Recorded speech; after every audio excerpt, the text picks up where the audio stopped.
All right, it's another beautiful Tuesday morning. Today, the 25th day of August 2026. You are on to Wells Radio 89.3 FM, your preferred awesome radio. It is time for another interesting edition of Perspective Unlimited on your number one family radio station. My name is Kunle Olowu, and every Monday to Friday between 6:30 and 7:30 a.m. we bring you interesting editions of Perspective Unlimited, where we look at different headlines as seen on the front pages of major dailies, and we go into in-depth analysis of the issues as seen on those papers. I don't do this alone. Usually I have my analyst with me in the studio, and today, this morning, as usual, I have Chukwuemeka Monachiso again with me in the studio. Good morning, Chukwuemeka. Good morning. Yes, it seems like the political terrain is beginning to calm down a little bit. Maybe apart from the NBA conference where there was Showore, Amici, and Peter Obi. I think that's the only thing that was really trending yesterday. Or have you seen anything very interesting? No, it was just that conference where they met and they judged. Yes, there were differences in opinions. Yes, Showore was quite vocal though. Over some national issues. Showore was quite vocal. I remember there's a clip I saw of Showore actually directly talking to Amici, saying that he built rails that led nowhere. And Amici was like, "Are you attacking me?" He said, "No, I'm not attacking you. It's there. I was just laughing like, You see, all these are presidential candidates. Anyway, so we will be going into details of these issues as seen on those papers this morning. Here with me, I have the Punch newspaper. Also, I have the Nigerian Tribune, and finally, I have the Guardian newspaper. On the front page of the Punch newspaper that I have with me this morning, the largest caption on the Punch newspaper reads, "Terrorists using dead persons accounts crowdfunding." That is according to NFIU, and there are three rider stories to that. Proxy accounts seems a coded transfer used to move illicit funds. This is according to the NFIU report. Terror commanders control accounts opened in names of wives, sisters, and associates. Criminal network exploits banking telecom loopholes as experts demand tighter checks, intelligence sharing. Those stories you can find on page 2 of the Punch newspaper this morning. U.S. steps up military training for Nigerian corps. That story is on page 7. And on page 28, talking about the Awujale crisis, ruling house sues Ogun kingmakers. That story is on page 28. And on page 12, Obi Amechi differ over fuel subsidy. And on page 12 again, poverty ranking could stun Africa's growth. That statement is credited to former President Goodluck Jonathan. And that story, like I said, can be found on page 12 of the Punch newspaper this morning. Moving on to other stories, ace actor Ogogo buried, Tinubu Abiodun mourns. That story is on page 7. And on pages 4 and 5, 7 killed, 2 injured in Ogun crash. And finally, on the front page of the Punch newspaper, NNPC partner advance $21 billion Boga offshore projects. That story is on page 20.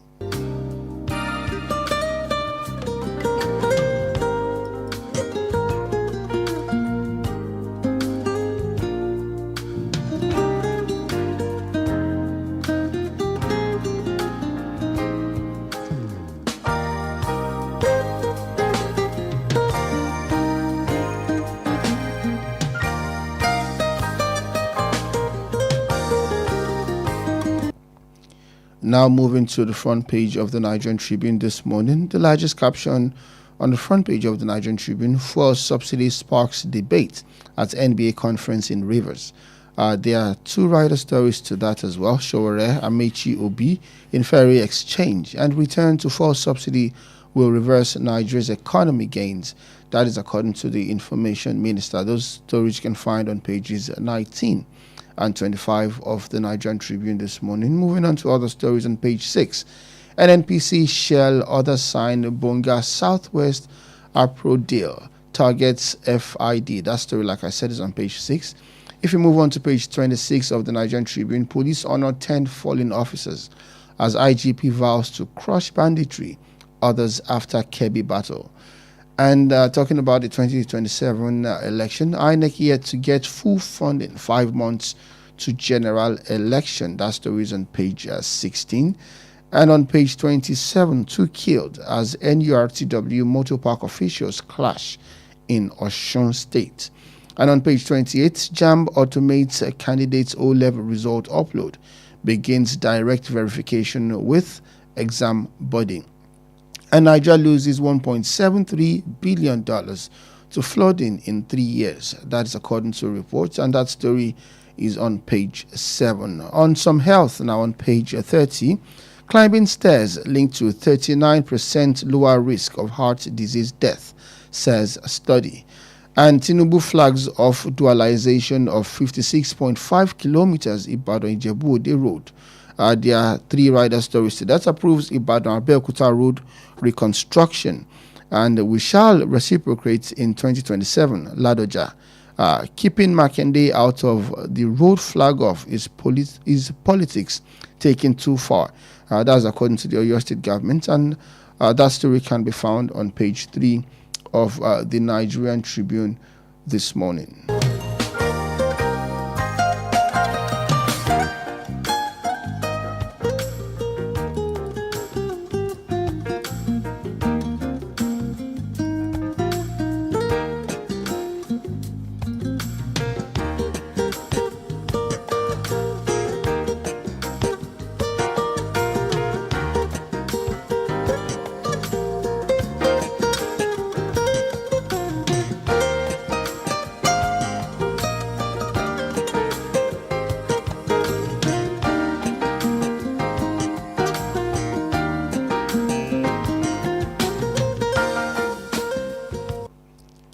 And finally, on the front page of the Guardian newspaper this morning, the largest caption reads, commuters' businesses grown as Edo Delta gridlock cuts off the South-South. That story is on page 6. And banks account for 92% of suspicious transactions failed in 2025. That's the business story on page 15 of the Guardian newspaper. Nigeria needs faithfuls, not religious president, says Idowu Firon. That story is on page 3. And on page 5, CDHR demands probe of fake government agencies. And also on page 3, Dangote halts blend stock imports as domestic petrol supply falls 21%.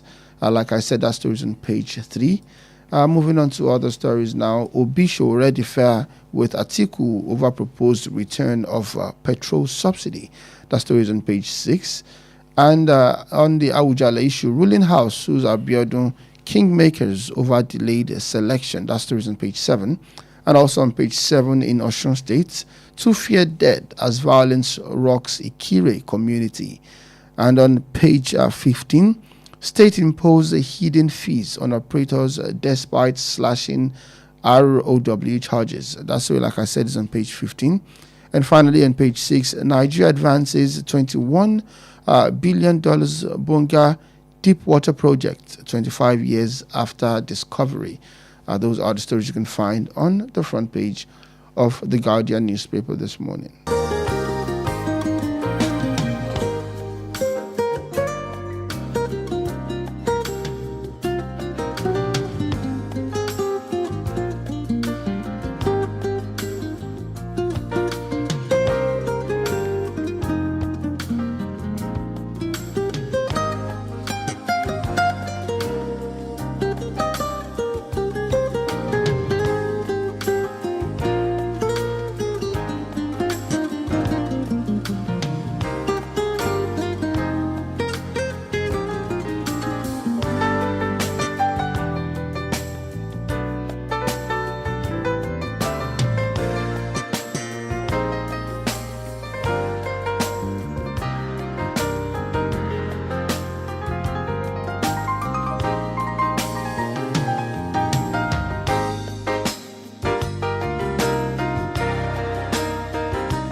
All right, moving on to analysis of these issues as seen on the front pages of our papers this morning. The first story that actually caught my attention, it was reported yesterday, even in our national news, and I think it is worthy of taking note of. There's a report about Tinubu starting off a 56.5 kilometers Ibadan-Ijebu-Ode road, and says it is going to be ready in about 36 months. But the most significant part of that report is that the Oyo State governor was not present at the takeoff of that project. We know people like the Ogun State governor, Dapo Abiodun, was there. The Olubadan of Ibadan land, Oba Rashidi Ladoja, was there. The one of the ministers, Umeyi, was actually there, but the governor of Oyo State, was not present there. And the Oyo State government has actually come out to say that that is politicizing projects, in the country. They are thinking it is quite unfair that the governor of Oyo State was not invited to such an event, even though the federal government came out to say that Makinde wasn't invited because he's on his annual leave. But then again, they said the deputy governor is actually in charge of the state. So why is he not there representing the governor? So beyond the project, Chukwuemeka, what do you think? Do you think it is actually important? Because the road, some people will say again, is a federal road. It's a trunk A federal road, so it probably has nothing to do with the Oyo State government to start with. Okay. So do you think it is actually significant that the governor was left out? You see, Kunle, we are being very petty in this part of the world, where those we call, just to show you the mindset of the people we call leaders, how petty they can be. It has nothing to do with Oyo State, but it has something to do with Ladoja. How do you explain that? You understand? It has nothing to do with it's the federal road. So what has federal road got to do with Oyo Monarch? What has federal? You see, that goes to show you how immature. It's not about age. Somebody can be as old as 90 and yet has the heart of a and cannot yet handle things in a matured way. That's very petty. You understand? There's nothing. And that goes to show you the kind of politics we play here. Politics of bitterness. Politics of bitterness. Unforgiveness, malice, and so many things that are wrong. Look at this makes me to remember Alhaji Waziri Ibrahim. You may not know him. He was the front runner for New Nigerian People's Party in those days. His mantra: politics without bitterness. Alhaji Ibrahim Waziri, politics. He was even hobnobbing with his enemies because he said this is politics without bitterness. Without bitterness. Bitterness. There's no bitterness in it. The fact that somebody it does not align with you today does not mean he's your enemy. You understand? And when you show it that, because he didn't bow down before me, you become my enemy, that is being petty as far as I'm concerned. There's nothing wrong in inviting the Oyo State governor over there. Even though you may have your political differences, must we all agree? We all will not agree. In fact, if you surround your people with people that agree with you, you are a failure. Because somebody must be there to point out your error. And that is why how you know good leaders and bad leaders. Good leaders will always surround himself with all manner of human beings. Those who will agree, those who will not agree. Because these are the people that will point out your errors. If you surround yourself with yes men, you are going to dance naked in the marketplace, and they should be telling you that you are highly costumed. You will dance with feces all over you, and they will tell you, okay, you have feces all over your cloth too, because they are afraid of how you will react. I remember a case as in the Bible. A man wanted to go to war, and he invited his friend to help him go to war. All the prophets they brought said, go to war, you will win. The man invited was not so sure. He said, is there no other prophet again we can consult? He said, there is one, but he doesn't always tell me what I want to hear. He said, go and bring him. Go and bring that one. Yes, because that's where the truth lies. That one came and said, King, if you go to this war and come back, know that God has not called me. He said, you see what I told you? He will never say anything. And the man went to war. He didn't come back. That is, we need people like that in our lives. People who will look us in the face and tell us the truth, and tell us that our mouth is smelling. And they are not saying it because they want to ridicule us. They are telling us because they love us. And let me tell you something. It is only somebody that's standing with you that will step on your toes because he's telling you the truth. But when you surround yourself with people who will tell you that everything is okay, that's why leaders make mistake, because the people around them, they hang us on, will not show them the realities on the ground. But you need people who will tell you that this thing is not working. And when you condemn such people, you are going to fail as a leader. Okay, but looking at this critically, we know that there has been some sort of political tensions, especially in Oyo State. Especially note taking is the fact that it was said that the presidency and the monarch, that's Ladoja, actually were together at some point deliberating on who should be the flag bearer of the APC in Oyo State. We heard that happened at some point. We also know that a lot of political giants have been saying that Ladoja actually will be supporting Sarafaddin Ali, even though he cannot take any political stance, being a monarch in Oyo State. Now, one of the figures notably present at the takeoff of that road project was actually Sarafaddin Ali, who is the flag bearer of the APC in the governorship election coming up in Oyo State. Now, looking at the political terrain in Oyo State now, do you think that it is becoming very obvious that the tension between this political rivalry, these political rivals, is not going to, because, for example, in Oyo State, we've not heard of any peace accord being signed by all of these governorship candidates. Do you think that it might be something that one might want to take note of and be fearful of, that maybe these people may not want to be peaceful? No. Let me correct something you just said. You said that the monarch will not take a political stand. It is not true. They take political stand because the monarch said Tinubu should be allowed to rule till. That's a political stand. So that's just a statement. No, it's a political stand. Well, yeah, you have voiced out your opinion. That's a political stand. You understand? So whatever. I don't think there is a political tension in Oyo State.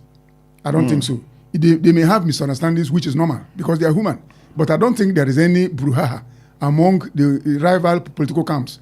The issue is that each political group will mind their own business. That's all. And it is left for the electorate to decide who they will give their votes to. So I don't think there is tension in Oyo State. I don't think so. Because if you look back to where we are coming from, in those days where you have all this, there is something that... so you think it's getting better? Yes, I think it's getting better because I remember vividly when in those days, before you know it, you see people coming from Olowu with the broken heads. You see people from Molete coming towards Challenge with the mangled as a limbs. We don't have such thing again. Those things have gone, and we don't pray for a return of such things because it is the ordinary people, everyday people that suffer most of those things. So I don't think there is a political tension in Oyo State. I don't think so. Even if there is one, it is not declared openly. It's not declared openly yet. Yes, so we are still watching as it unfolds. Human beings, it will not unfold. It will not unfold by the grace of God. Amen. We want peace in Oyo State. Yes, we want peace in Oyo State. If they want to campaign on issues, no more slinging, no name calling. You understand? Tell people what you want to do. Tell people what you have done. Like I'm saying, the ruling party now in Nigeria does not need to make promises because you have been there. Show the scorecards to the people. You are making promises as if you are still going to be elected newly in the office. No. Show people what you have done. Then people will decide that whether there should be continuity or not. So campaign should be issue-based, not attacking personalities. No, or religion or ethnicity, because that is where incompetent people hide in order to win the heart of the people. Because Nigerians are very gullible. When they tell you religion has never put food on anybody's table. You understand? There's no market where that is designated for a particular faith to buy from. No. All of us are buying from the same market. So if any politician comes to you in the name of religion, know that that person is a failure. He has nothing to offer to you. If he comes to you in the name of ethnicity, because I'm from your tribe. Are you not? Look, being from my tribe, how has it helped me? He has not helped me. You are from my tribe. Yes. Do you feed me? You don't feed me. So let people not be gullible again. And let Nigerians not fall for this jaded, as is reason, things they use to divide Nigerians. To divide Nigerians. It is no longer. It is not about religion. It's not about Islam or Christianity. It's about what are you doing to make life better for us. The right person for the right person. What are you doing? Religion has never conferred. He has never helped people to. You are not going to perform because of your religion. You are not going to perform because you are not incompetent because of your religion. Or you are your not ethnicity. No, it's not. It's because you are a failure. You are a failure, irrespective of where you come from. Where you come from, you understand? Or where you worship. Or where you worship. So if Nigerians fall for that game, they will be in for it again because religion or no religion. What can you do for us as a people? Now, talking about what can you do for us as a people, let us go into the story itself, because the angle we brought out now is the fact that the governor was not invited. But the story itself is that the president has kicked off road projects. Now, according to the reports, President Bola Tinubu has kicked off the rebuilding of the 56.5 kilometers Ibadan-Ijebu-Ode road. Tinubu also announced his approval of the redesigned Ibadan-Abeokuta road and 15 others in the southwest. The kickoff of the 294 billion naira Ibadan-Ijebu-Ode road in Ibadan yesterday was attended by Ogun State Governor Dapo Abiodun, his deputy, and so many other eminent personalities. And this project is expected to be completed in 36 months. That's about 3 years. Now, let us look at this. A lot of people have been saying that subsidy has been removed. What are they doing with the money? Blah, blah, blah, blah. But I think this administration, we've heard a couple of road projects being executed in the east, now in the southwest, and of which I think a lot of people would also want to agree that infrastructure is one of those things you build to improve an economy, because it would aid entire states' travel and, of course, maybe even aid more businesses. Now, the president is a little bit active on this one. Would you say that you will commend the Tinubu administration on this feat, or is it still a bogus achievement to you? Look, Kunle, let me tell you something. When you mention road projects 5 months to general election, what does that tell you? So in your opinion, you think is a campaign is tool? It for political gain? To gain something, to gain the hearts of the people? You mentioned road projects in the east. Somebody came home this week and told me that it took 2 days for him to go to the east. Go to Edo State. Go to the road of Edo to Delta. You will know that Kunle. Look, when the Minister of Information, Idris, was talking about economic gains of the reforms, I keep asking myself, are hungrier Nigerians, poorer Nigerians, you understand, without medicine, without healthcare, housing, or power, are the gains of so-called economic gains of the reforms?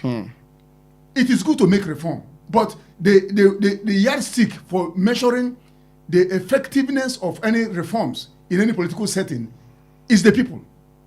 Do they have medicine right now? Do we have housing? Are we hungrier? So do you think I'm coming. Those ones should be prioritized? I'm coming, Kunle. When you invest, look, the critical infrastructure we should be talking about when it comes to gains of economic reforms are the people. Without the people, look, building roads. I'm not saying that building roads are not good. Building roads, building bridges and coastal highways. How has it impacted an everyday Nigerian? But like you said, you said a friend of yours wanted to go to the east and spend 2 days on the road. Yes. So isn't that if that road is being fixed, would that not benefit? Because the road was not fixed. But some roads have been fixed now. The road was. You fixed a road 5 months to general as election. How long have you stayed in office? Does the time really matter? Time matters because you are not a monarch. A monarch cannot be. Nobody votes for a monarch. You stay there for forever. You understand? Until death do you part. You're not a monarch. That's why you are giving time frame. You understand? 4 years, 8 years. Yes, 4 years. So you from day one you put the boot on the ground and start running. So doing something 5 months to general election, what does it tell you? You understand? And you are telling me that for me to go to the east, I spend 2 days on the road, that is good. That because you are putting sand and gravel on the road, I see that you are doing something. That is not the thing that I'm saying. But what if these things are not done at all? What will now be the comments? If it's not done at yes, if it's not done at all, yeah. What like for example, this road project has been commissioned now, which means they will do it. But now, what you are saying is it is 5 months to the election. If it is not, what if it is not being done at all? It is part of your scorecard. You didn't do it. But now that you are doing it, you are not doing it at the right time, and you are doing it for some reasons. So that's what I'm saying. You are doing it for some reason. Why have you not been doing it? Why did you just wake up to be pouring gravel and cement on the road and say you are doing it? Meanwhile, you had almost 4 years. That's what I'm saying. We should be transparent in dealing with the people. Kunle, I keep saying it. I'm a Nigerian and I love this country. If you have ever traveled out of this country, Kunle, when you come back here, you weep. Because we have everything to be the giant of Africa, but we are not making use of it. And because of leadership. Look, I'm coming. I'm coming. No, we have stopped. We are not. Look at what governors have. The money that governors have. And go to the states, Kunle, you will weep. What are they doing with this money? The first subsidy, was it removed to make the governors richer? That's the problem. Was it removed to make the local government chairman richer? What of the beneficiary, the common people, everyday Nigerians that should benefit from these things? You hear money people are sharing. Trillions shared with the 3 tiers of government and everything. And look at the people that are living in that state. Look at the infrastructure in that state. Look at the hospital, Kunle. Look at the healthcare. Look at education. Tell me, what exactly have you done with the money? That's the question. You say we should hold as the governors. Will I go to Agodi and be asking you, Makinde, come and tell me what you did with the money? I can't do that. Because the system was not structured in such a way that the people will be able to ask their leaders for accountability. That's what we lack here. And that's the reason why we will never have good government. Anywhere in the world, Kunle, quote me, where there is no accountability, there will never be good government. And anywhere in the world where the government is not afraid of the people, that society will never develop. A society where government is afraid of the people will develop. Because they will be afraid of next election. But where people are afraid of their government, forget it. There will be no development. I didn't say it. It is George Orwell. All right, you're still on to Wells Radio 89.3 FM, your preferred awesome radio. Perspective Unlimited is the program you are listening to. My name is Kunle Olowu, and in the studio with me is Chuku Emeka Monachiso. We will go on a quick commercial break now. When we come back, the second half of Perspective Unlimited will commence. Stay tuned.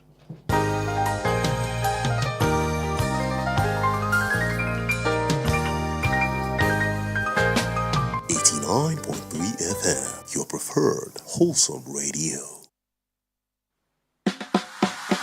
Thinking of an all-in-one digital platform that fits your lifestyle and makes everyday payments simple, reliable, and fast? Oh, wow. Yes, please. Allow me introduce you to BillStation, your one-stop digital payment solution for individuals and businesses. Built to simplify payments and services for millions across Africa. With BillStation, you can buy cheap airtime and data, pay electricity bills, send money instantly, make online payments, and book flights and hotels. Enjoy our overseas airport pickup services, interstate bus ticket sales, and event tickets, all on BillStation. Fast, simple, reliable. Wow, that's amazing. Visit www.thebillstation.com. Download the BillStation app on the Apple App Store or Android Google Play and get welcome bonuses when you sign up. Enjoy fast customer support and a seamless user experience every time. Get in touch with us today. Email thebillstation175@gmail.com or sales@thebillstation.com. WhatsApp 091 6858 1914. BillStation.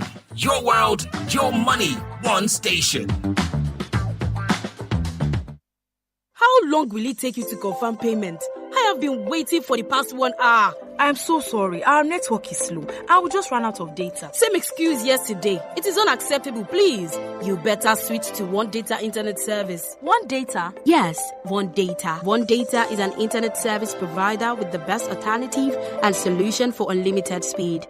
One Data provides fast and reliable internet service to organizations, homes, and places of interest in Nigeria. With One Data, you get to enjoy the premium internet service with dedicated unlimited internet speed at all times, 24/7 fantastic customer service and support, and you enjoy a 1-month free subscription when you make payment. Now is the time to say goodbye to downtimes. Sign up with One Data today on 0811 223 2671 or visit www.onedata.ng for more inquiries. One Data, unlimited speed. Are you hungry for something delicious?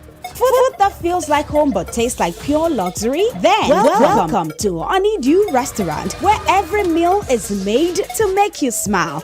From our smoky jollof to rich ofada sauce to a variety of delicious soups like egusi, eforiro, and more, paired with your favorite proteins and hot, freshly made swallows, all made for you to enjoy. We also handle bulk orders in liters, fresh and ready whenever you need it, with delivery to your doorstep. At Honeydew, it's not just the food, it's the feel. With our beautiful ambience, perfect for your romantic dates, family outings, or your quiet, relaxing evening escape.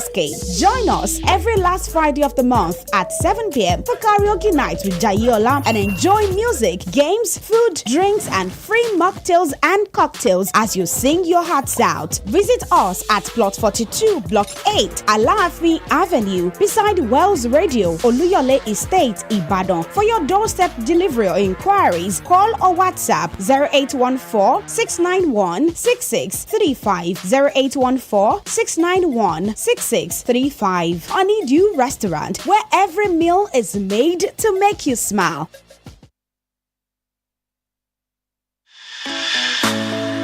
Every child deserves a chance to thrive no matter their ability. This August, the Special Needs Awareness Summit comes to Ibadan with the theme Empowering Special Needs Children for an Independent Tomorrow. Join us Saturday, 29th August, 10 a.m. prompt at Pistos Hub, number 2, Olani Yonfagbemi Street, off Mobi Bus Stop, Ring Road, Ibadan. Hear from Dr. Tosin Babalola joining us from Manchester, Mrs. Mobolaji Idowu, founder of Kidley Space Ibadan, and Esther Emmanuel, coordinator for Bloom Right Learning Support. It's completely free, but registration is required, and there is more. Free professional assessment bookings available on the day, but slots are limited. Visit our Instagram page at snaz_365 for the booking link, or call 0705-426-4991 now. The Special Needs Awareness Summit 2026, proudly brought to you in partnership with Wells Radio 89.3 FM. Awareness, inclusion, acceptance.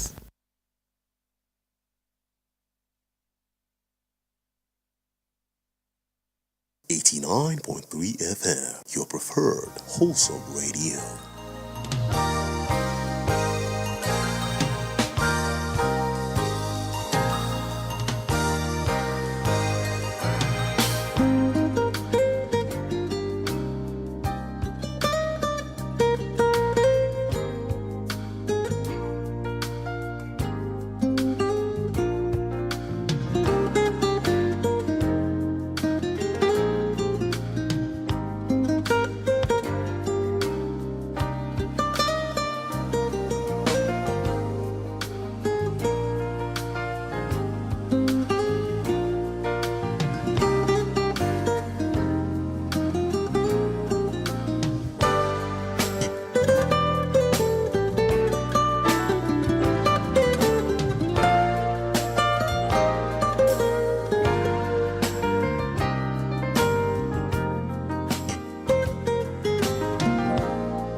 All right, you are welcome back to the second half of Perspective Unlimited on Wells Radio 89.3 FM, your preferred awesome radio. Before we went on that quick commercial break, we were talking about the road projects being embarked upon by the federal government in Oyo State and the connecting states. We also talked about the issue of the federal government not calling the sitting governor of Oyo State to the groundbreaking ceremony of the road construction projects and what we think that means politically. Now moving over to other issues as seen on the front pages of the newspaper. Now we are going to be talking about a conference that happened yesterday that had Peter Obi, Amechi, Donald Duke, and different other presidential candidates involved. But before then, I would like to say that those listening to us at home, you'd have the opportunity to call and give your 2 cents about the issues we are talking about. The numbers you can call us on the studio is 09168931000. I'll take that again, 09168931000. You can also call 0915333 4893, 0915333 or 0911 333 893. Now, so like I was saying, on Punch newspaper, we have a report here talking about Obi Amechi Duke, who differed on security issues and the subsidy removal. Now, according to this report, issues of fuel subsidy, state police, and election dominated discussions at the 66th Annual General Conference of the Nigerian Bar Association held in Port Harcourt, Rivers State on Monday, leading to a clash amongst presidential candidates in the 2027 general election. Presidential candidates Peter Obi of the Nigerian Democratic Congress, Omoyele Sowore of the African Action Congress, Donald Duke of People's Redemption Party, and Adewale Adebayo of the Social Democratic Party, alongside vice presidential candidates of the African Democratic Congress, Rotimi Amechi, disagreed over the best approach to tackling insecurity, poverty, policing, for subsidy, and other national challenges. The candidates who participated in the presidential debates at the conference themed Beyond the Limits, redefining the practice of law, outlined the constraints, positions, and the security, plus economic management policies, of course also about the fuel subsidy and the performance of the previous government. This is as the chief of staff to the president, Femi Gbajabiamila, defended the federal government, the reforms, which includes the state police. Now, the question that arises from this is that we know that the issue of fuel subsidy came up again strongly at the debate. What do you think will be the economic arguments for and against bringing back the petrol subsidy at this point? You see, I think we discussed, we sketched around this issue yesterday. Yes. And, we have different schools of thought concerning the issue of removal of fuel subsidy. And I believe in the school of thought that says that fuel subsidy should be removed, but in phases. In phases? In phases. Yes, you said that. Yes, because there was a denial initially that there was nothing like fuel subsidy. You understand? When Jonathan was in the saddle. And I know a lot of people that came out to campaign against him. And now the reality is on the ground. Okay? Let's quickly take this call. Hello, good morning. What is your name? Where are you calling us from? Hello, good morning, Chief Kunle. Good morning, sir. Thank you very much. Yes, Mr. Mari, you have the floor. Now, first and foremost, any government that does embark on infrastructural projects, they are not doing the citizen good, because what they are doing is like giving back to the society, and the money they are using in doing that is never their money. It's the money that belongs to you and I. So I'm talking about the last issue you are discussing before this present one. So the infrastructure level in Nigeria is nothing to write home about. Look at what Chukwemeka said. He said a friend of his was coming from the east and he spent 2 days on the road. A journey that you could have spent, like, say, 6 hours, 8 hours, and you are spending 24 hours as a result of bad road. If you are going from Ibadan to Ijebu-Ode, you cannot speed up to 60 kilometers before you match your brake, just because of the state of the road. If you are going to Abeokuta, the same way, By the time you get to Odeda, the road is an eyesore. So, and some other places like that. So there is infrastructural deficit in the country, talking about what the state of our roads and the likes. And lastly, on the issue of the OB and all of them that met yesterday, see, Atiku told us when he was contesting 2023 that was going to remove subsidy as well. All the candidates said it then. Now, even this man, Sanusi, the emir of Kano State, you know, is a big guy when it comes to economic whatever. And that guy even said, for Nigeria to forge ahead, you must not receive, you must remove the subsidy. But now, Atiku is telling us now that he's going to revert the removal of the subsidy. But he has not come to tell us how he's going to move around that. How he's going to, the alternative he has on ground. But because talk is cheap, anybody can tell us whatever they want to do. But how they are going to do it is what you are expecting. If he's able to analyze how he's going to go about that, so that even it will be audible to the blind, to the deaf, and be visible to the blind, they will know the truth that he's saying the right thing. Thank you very much, and have a nice day. All right, thank you very much, Mr. Gbenga-Mari, for your contribution this morning. So we are talking about fuel subsidy. I did say yesterday that it must be in phases. It must be done in phases because you are dealing with lives. You understand? You do it in a way that the citizens will not face harsh realities. You do it in a way that there are certain things you know that are very, very, very, very, very important to your citizens. You keep on removing it gradually. Okay, so you understand? Let me quickly hold you on that. Okay. So you said removing gradually. As it seems now, the Nigerian government has not done that. They have not removed it gradually. I'm coming now. They have taken it. You didn't allow me. Okay, please. The president didn't consult the National Assembly. He didn't consult anybody. The first statement on the day of inauguration, fuel subsidy is gone. That's reckless. Without consultation, without coming, even having a cabinet, discuss it with them. Which way do we go? How do we do it? Triumphantly, you just say it like that, and that's where we are still in a mess. If we had done it with certain, in some ways that people will not even feel the effect, there's no way Nigerians will not like what we are going to do. But now, you've done it, and you know our country, it does not obey the law of gravity. Whatever goes up doesn't come down here. You understand? Now we have been rolling down the hill in poverty. That's why I say when they talk of economic reforms, the gains of economic reforms, is it the hungrier people, the poorer Nigerians without medicine, without housing, without healthcare, without roads? Are they the gains of the so-called economic reforms? That's what I'm asking that question. Also, we came up again with things are not done haphazardly. Kunle, that you are a leader does not mean you have all the wisdom in the world. No, that's why you have people around you who will advise you. Get experts on economy, get experts in so many areas that you know you don't have the wherewithal, so that they will advise you rightly and make sure that you don't get yes men, because yes men will tell you what you want to hear. They will tell you that you are the alpha and omega. Without you, there's no Nigeria. It's a fallacy. They are just looking for what they will eat. People that will look you in the face and tell you, Oga, this thing is not working. Can we go this way? And you have the heart to accommodate such advice without being offended. Because if you have a massive ego, you will likely be offended when people tell you the truth. Okay, so let me take you on this now. You said that this should be removed in phases. Everything done to a nation must be done in phases.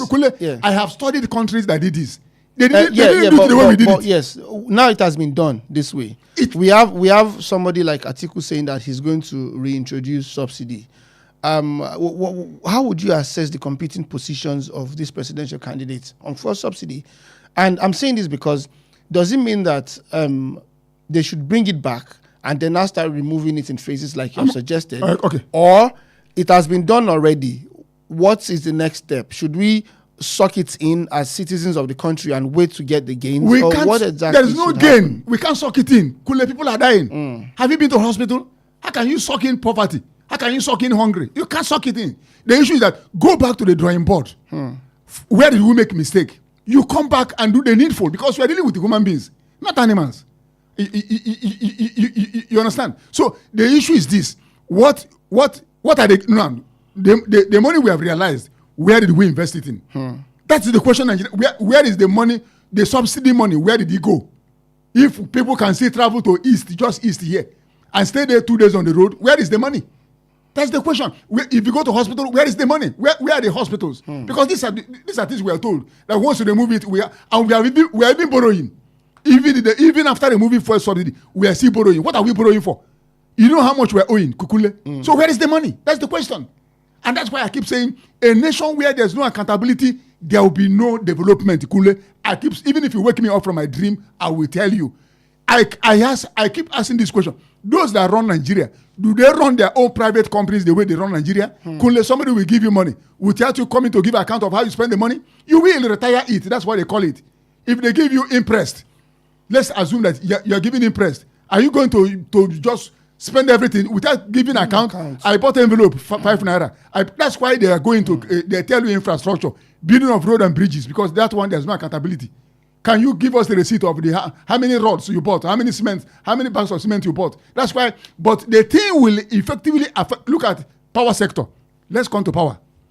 This man is in charge now. Tegbe. What is the background of Tegbe? Accountant and a banker. What has it got to do with power? But the immediate past minister too the same thing. I'm coming. That's why he failed. Did he succeed? All the promises he made, accountant, and in another sector, he knows nothing about it.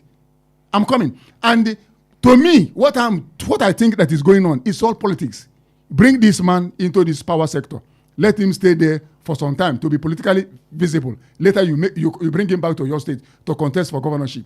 Is that how to develop a country? That's not. You bring people who are competent in their field. You take a fisherman you take somebody who knows about agriculture to man agriculture, because he knows that even if he goes there, all the civil servant that might want to deceive him, he knows good fertilizer and bad fertilizer because he knows about agriculture. You bring somebody that is a lawyer and say you should go and become a minister of agriculture. What does he know? He doesn't know anything. So when he goes there, the civil servants, because they are a real problem, they will deceive him. Yes, if they bring they will tell him to buy a tractor. They know that it's not working. But if the man if he has the technical know-how about agriculture, he will know that what you are advising to do is wrong. Wrong. That is the problem we have in our country. All right, you're still on to Wells Radio 89.3 FM, your preferred awesome radio. Perspective Unlimited is the program you are listening to. And we are still expecting people at home to call in and give their 2 cents about the issues we're talking about. The numbers you can call is 0916-893-1000. I'll take that again, 0916-893-1000. You can also call 091-5333-4893. We have a call on the line. Hello, good morning. What is your name? Where are you calling us from? Good morning, West Radio. Good morning, sir. All right, sir. My name is Salami. I'm calling from. Good morning, Mr. Chukwemeka. Good morning, Mr. Salami. Yes, sir. All right, my brother. Yes, sir. You see, for me, first subsidy removal is not the real problem.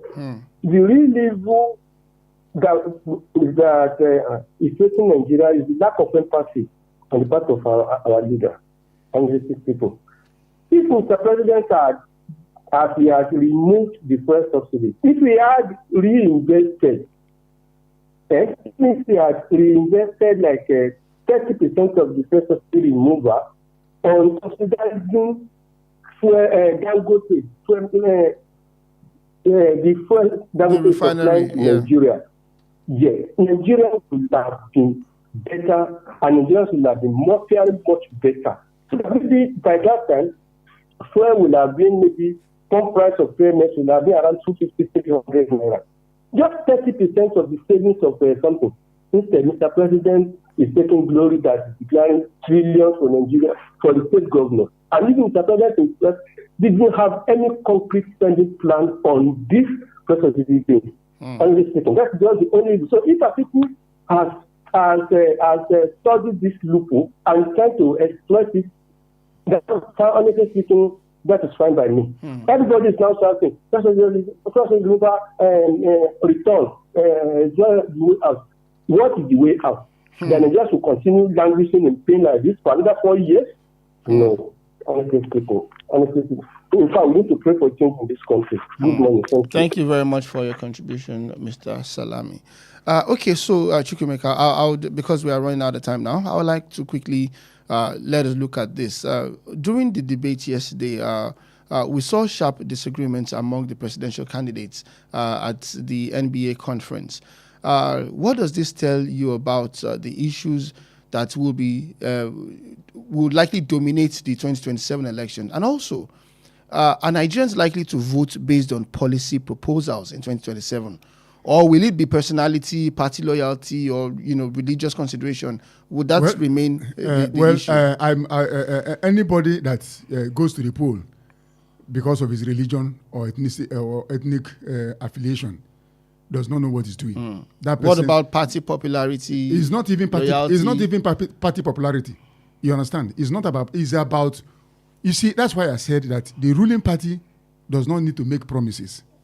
If it has performed, you show the people your scorecard.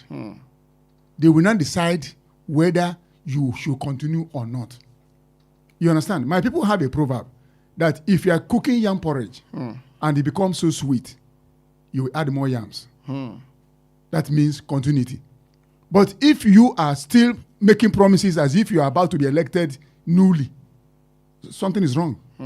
So people that are making promises, that should make promises are NDC, APM, ADC, all these ones that have not in power. They are the people that, and they will make promises based on what is on the ground.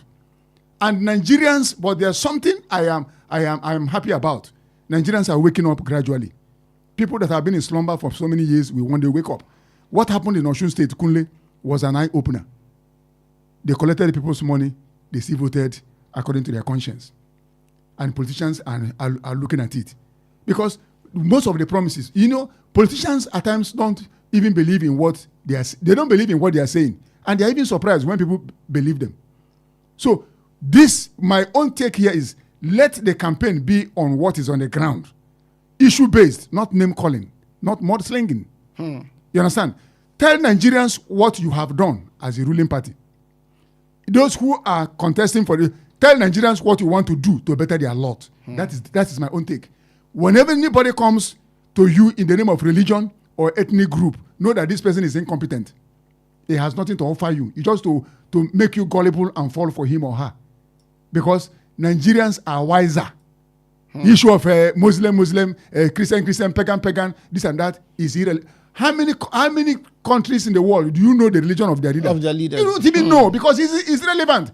It's just because here people who don't know what to do, we bring up such issues in order to divide the people. Tribalism.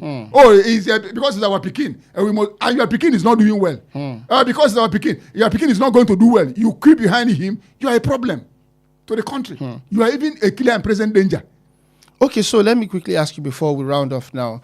Beyond fuel subsidy, what are the major economic reforms that Nigeria actually needs to reduce poverty and improve the citizens'... Mr. Kunle, economic reform is the beginning and the end.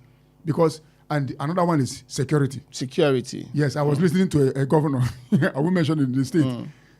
Kunle, you marvel at the kind of human beings that we throw up as leaders. This guy said, I promise to bring in security. I promise to bring in security. Imagine a governor making a statement. You promise to bring in security or to tackle insecurity. I don't understand.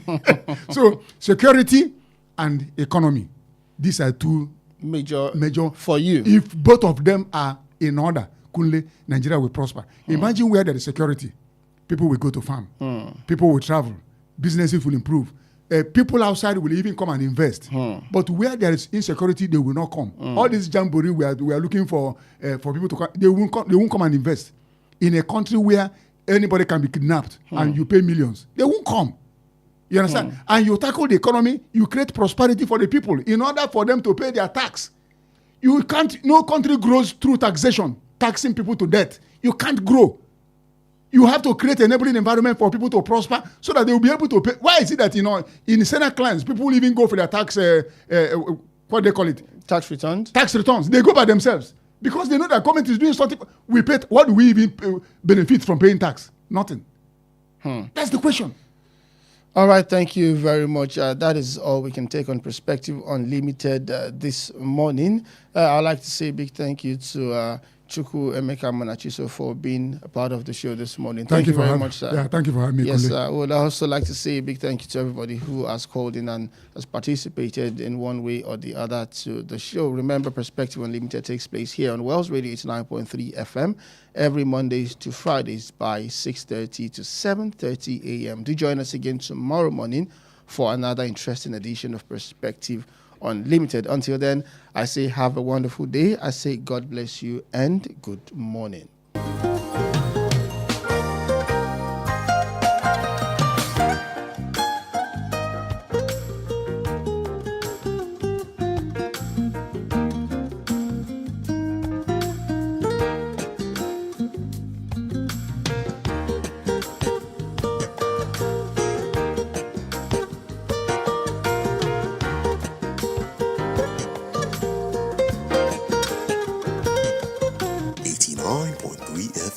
Your preferred wholesome radio. Please listen to this important information. The views expressed by the interviewee in this program are their own and do not necessarily reflect the views or opinions of Wells Radio 89.3 FM or its affiliated entities. Wells Radio 89.3 FM is committed to providing a platform for diverse perspectives and opinions, and the views expressed by guests on our programs are their personal viewpoints. Wells Radio 89.3 FM does not endorse or take responsibility for the content or opinions expressed by individual interviewees and callers. Thank you. Not just another radio station.